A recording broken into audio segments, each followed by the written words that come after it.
Hey guys, thanks for stepping in and checking out the review for Fast and the Furious 7. So this movie is obviously the seventh one in a long line of highly cheesy, action-packed films. Some included big stars and some not so much. This movie obviously has some pretty big ones. Vin Diesel, Paul Walker, Jason Statham, Dwayne Johnson, that's just to name a few. A new director on board here, James Wan, mostly known for horror films, which is interesting that he was chosen to do a car driving action film written by Chris Morgan. So the movie's basically a follow-up from the previous film, the classic revenge theme for a bad guy killed in the last movie, with sort of a one-up mentality on its predecessor. The movie starts with a glimpse of the serene living that most of the characters have earned in the previous film after the big heist. Of course, it's quickly alluded to that nothing comes with millions but boredom and too much spending. So, in any case, the inevitable reuniting of the team comes on the heels of the new bad guy in town, played by Statham, who, for all intents and purposes, seems like a one-man wrecking crew, and he's out for blood, for the revenge of his brother. So the head-to-head battle basically starts ensuing almost immediately. Both sides have new faces added to the menacing battle. Joining Paul Walker and Vin Diesel in this movie is a mystery Big Brother type, which for me was a rather nice surprise, being that he's an old favorite of mine. He's taking on the role of Mr. Nobody.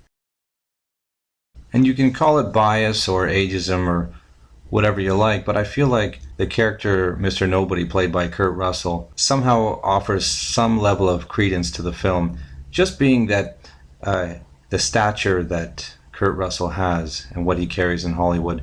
For me, it added a tiny bit of respect to the film, although there is one very awkward scene. I think you'll know it when you see it.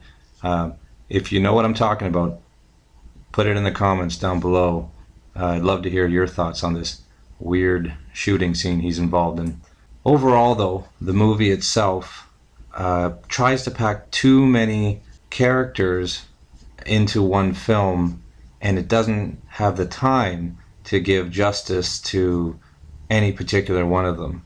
So while it's a busy action film with tons of exciting scenes, I think it misses by being a little too busy. So let's start with looking at the believability of this movie, of which there is literally none. You've got to down a full glass of Kool-Aid to get through this one. There is not much in this film that even speaks to reality. You have cars falling out of the sky, cars leapfrogging skyscrapers, toys that look like they're made for a Transformer movie. So there really is no realism to this film at all, and if you've seen any of the other ones, then that's no big surprise, and you're probably ready to swallow that pill. Now, looking at how much meat on the bone there is in this film, it's starting with a handicap to begin with, because it is an action film. It's not really meant to develop characters or to make you think. It's meant to pump your adrenaline and keep you excited, and at that it does a very good job. Although there is some character development for those of you who may already be fans of the film. You have the amnesia story playing itself out with Michelle Rodriguez. New families on the horizon. There's a loss of some major characters. So there is something perhaps left to discuss by the water cooler, but not all that much. So we're going with a hot dog for this one, and I think that's being pretty generous. I mean, there's literally no effort to develop any character, especially the new ones. Statham's character plays a lot more like Michael Myers than he does himself.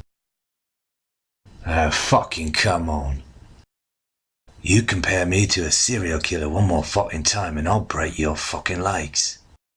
In the sense that he just keeps appearing no matter how far the other characters go or where they are.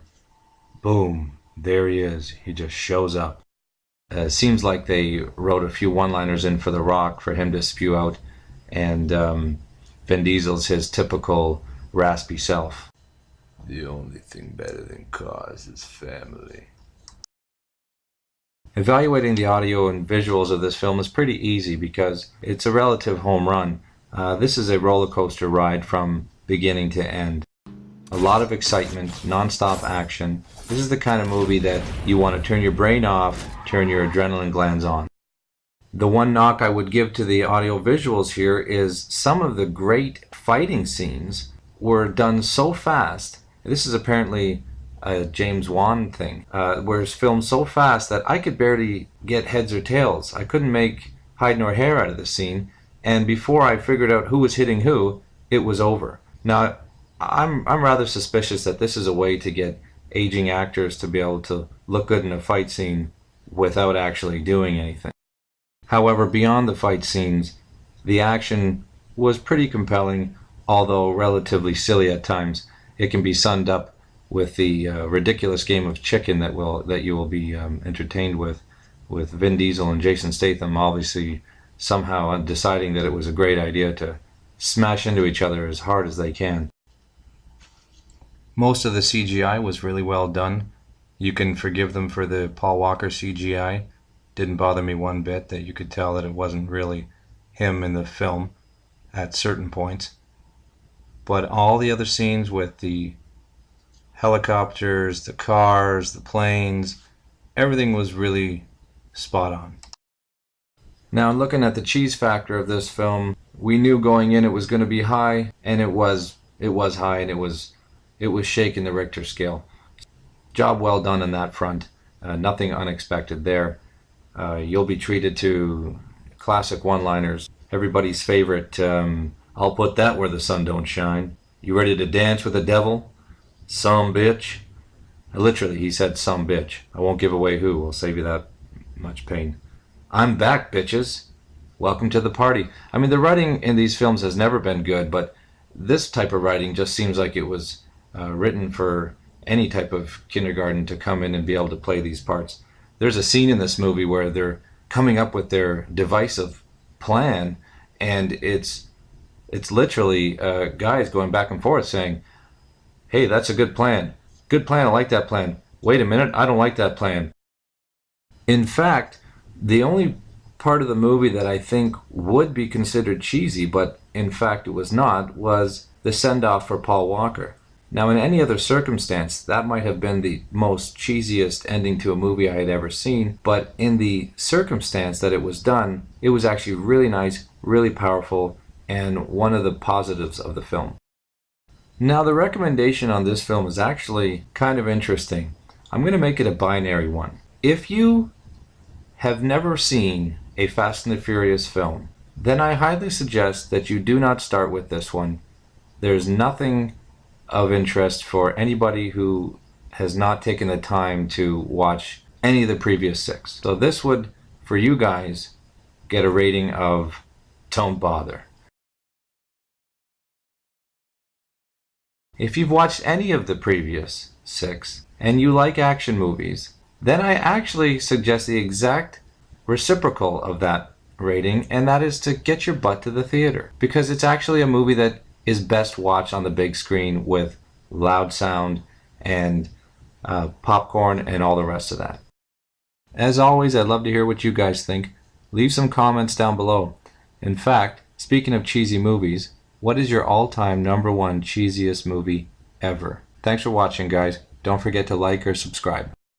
It's been a long day without you, my friend, and I'll tell you all about it when I see you again.